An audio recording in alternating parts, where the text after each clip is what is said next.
안녕하세요. 잡설TV입니다. 무등산 타전 박흥숙에 대해서 아시나요?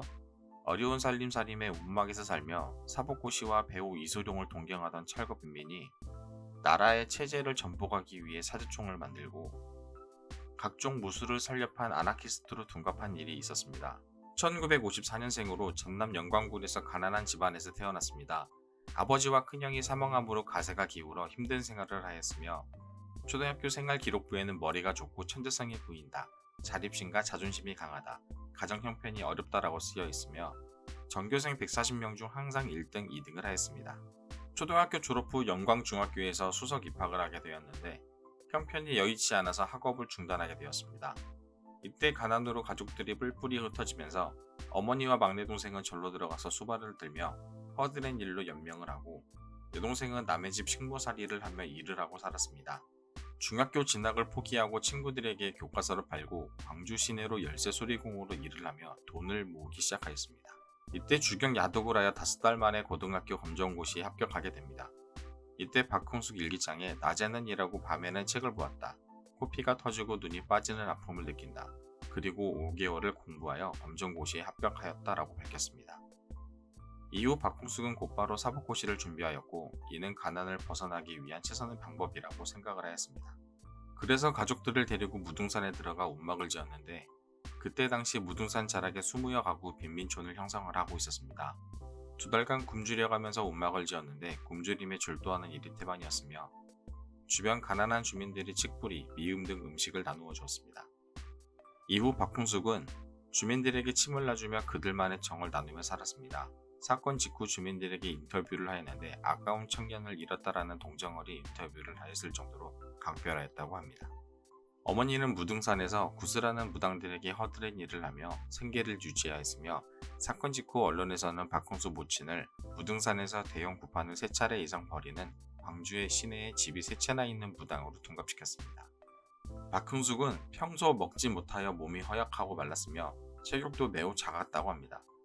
건강이 좋지 않았던 그는 집에 가보로 내려오던 구한말 동학군 사이에서 읽히던 정도술이라는 책을 통해 무술과 의학을 독학하였다고 합니다. 사진에서 보는 것과 같이 탄탄한 건강한 몸으로 만들었습니다. 하지만 사건 직후 역시 언론에서는 박흥숙을 유도, 태권도 유단자로 둔갑을 시킵니다. 운명의 그날 1977년 4월 20일 광주시 동구청 소속 관설반장인 오종환 반장과 일용작부 총 7명의 철거반이 무등산으로 향했습니다. 계도장을 여러 번 보낸 직후라 강제 철거를 하기 위해 무등산으로 올랐습니다. 이때 박흥숙 집을 포함 8채 정도가 남아 있었으며 철거반이 5채 정도 철거를 한 후 박흥숙 집에 도착하였습니다. 어머니는 철거반에게 욕을 하면서 막았지만 박흥숙은 오히려 묵묵하게 가재도구를 같이 옮기며 이들에게 협조하였습니다. 하지만 불행의 씨앗은 여기서부터 시작되었습니다. 철거반원 중 한 명이 집에 불을 붙입니다. 집 지붕에는 박흥숙 모친이 무당이 허드렛 일을 하며 악착같이 모은 30만원을 보관 중이었으며 이를 본 박흥숙 모친은 졸도를 하게 됩니다. 이때까지만 해도 박흥숙은 모친을 달래고 있었다고 합니다. 하지만 이들을 살해한 계기는 다음과 같습니다. 그의 움막으로부터 300m 떨어진 집에는 김복천의 부부가 살았는데 박흥숙은 철거반장에게 저 집에는 병에 걸린 노부부가 있으니 선처해달라 며 요청을 하였고 철거반장은 이를 수락하지만 이들은 약속을 저버리고 집에 불을 질렀습니다. 박흥숙이 따지자 철거반장이 욕을 하며 조롱하였고 박흥숙은 산짐승을 막기 위해 호신용으로 사제총을 만들었는데 이 사제총에 공포탄을 쏘며 위협, 여동생에게 밧줄로 이들을 묶게 합니다. 이들에게 자신이 광주시장에게 항의를 하겠다고 하였고 헐겁게 묶어진 밧줄을 풀고 박흥숙에게 저항하자 이들에게 망치로 공격하여 5명 중 4명이 사망, 1명이 중경상을 입게 됩니다. 이것이 박흥숙 살인사건입니다.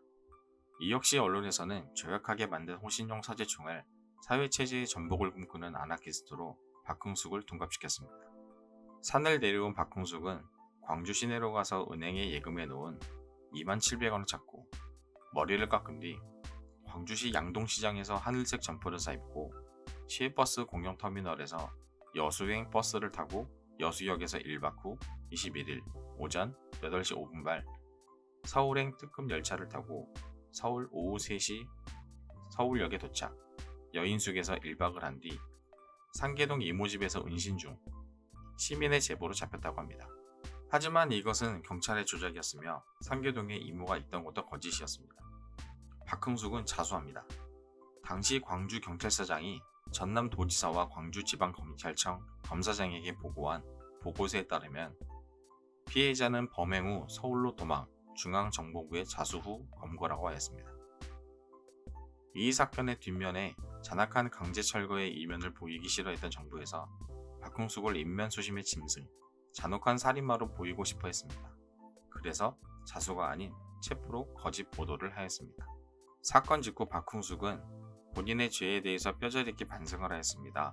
법정에서 사랑하는 부모, 사랑하는 형제, 사랑하는 자식을 잃고 애통해하는 유가족들의 모습이 눈앞에 어른거려서 나날이 괴롭다. 나의 죄는 100번 죽어도 사죄할 길이 없다. 나 같은 기형아가 다시는 이 땅에 발 붙이지 못하도록 어떤 극형도 달게 받겠다. 라고 진술을 하였습니다. 언론에서는 이를 어떻게 다뤘을까요? 사제총을 쏘며 서로 묻고 쥐띠 구덩이를 파 차례대로 쳐놓고 무등산을 하루에 2바퀴씩 돌아 전남의 1호 도립공원이자 광주의 상징이 사이비 종교가 판을 치더니 결국 살인마로 박흥숙의 묻힌 광주 시내의 집이 세 채 때때로 웃음을 보이기도 지금 말씀드린 것이 당시 언론의 타이틀이었습니다. 결국 철거반의 잔혹한 철거 방법을 숨기기 위해 정부는 노력하였습니다. 당시 곳곳에서 일어나는 철거 현장의 잡음을 숨기기 위해 급급하였고 도시 빈민들을 위한 기독교 장로회와 의식 있는 민주화 운동 세력이 곳곳에 있었으며 이들의 활약은 많았습니다. 일부러 불을 질렀다는 이야기가 나오면 여론이 악화될까봐 정부는 전전긍긍하였습니다. 만약 철거반이 불을 지르지 않았다면 이런 끔찍한 일이 벌어지지 않았을 것인데 왜 불을 질렀을까요? 이들이 다시는 움막을 짓지 못하도록 원천 봉쇄하는 이유겠지만 없는 형편의 불까지 지른다는 것은 이들에게 절벽 끝에 밀어넣는 것은 아니었을까요? 그렇다면 광주시는 왜 이렇게 무리하게 철거를 진행했을까요? 당시 전국체전이 광주에서 개최되었습니다. 그렇게 된다면 당시 박정희 대통령이 광주를 방문하게 될 것이고 대한민국 제1호 무등산 도립공원을 방문할 것을 우려하여 무리하게 철거를 진행했다는 것이 정설이었습니다. 박흥숙은 최후의 진술에서 이렇게 말합니다. 당국에서는 아무런 대책이 없으면서도 그 추운 겨울에 꼬박꼬박 개고장을 보내면서도 이에 응하지 않는다고 마을 사람들을 개취급하였습니다. 지급을 부수는 것은 그나마 이해를 하겠는데 갈 곳이 없는 우리들에게 불까지 질렀습니다. 천장에 보관 중인 돈이나 봄이 되면 풀릴 씨앗들도 싸그리 타버렸습니다. 돼지 움막보다 못한 것이었지만 짓지 않되면 안 됐습니다. 한 푼의 대책도 없이 뭐 할 데 없는 사람들에게 이렇게 해도 되는 것입니까? 이렇게 당국에서까지 천대와 멸시를 받아야 하는 우리인데 어느 누가 우리에게 방 하나 내줄 수 있겠습니까? 옛말에 태사는 한 줌의 흙도 거부하지 않으며 대하 또한 한 방울의 물도 거부하지 않는다. 하지 않았습니까? 세상에 돈 많은 사람만 나라의 국민이고 돈 없는 사람들은 국민이 아닙니까? 마지막으로 조국의 무궁한 영광을 바라며 박흥숙은 1980년 12월 24일 크리스마스 이브에 형장의 이슬로 사라집니다. 살인사건에 대해서 미화를 하는 것은 절대 아닙니다. 하지만 경제발전 이면에 철거민, 빈민들에 대해서 대책 하나 없이 집행한 철거와 강제 이주는 이들을 거리로 내몰고 인간 이하의 대접을 받으며 산다는 것이 과연 올바른 것인가? 라고 생각을 해보며 그리고 복지는 인권이다 라고 말한 고 김대중 전 대통령의 이야기를 생각해 봅니다.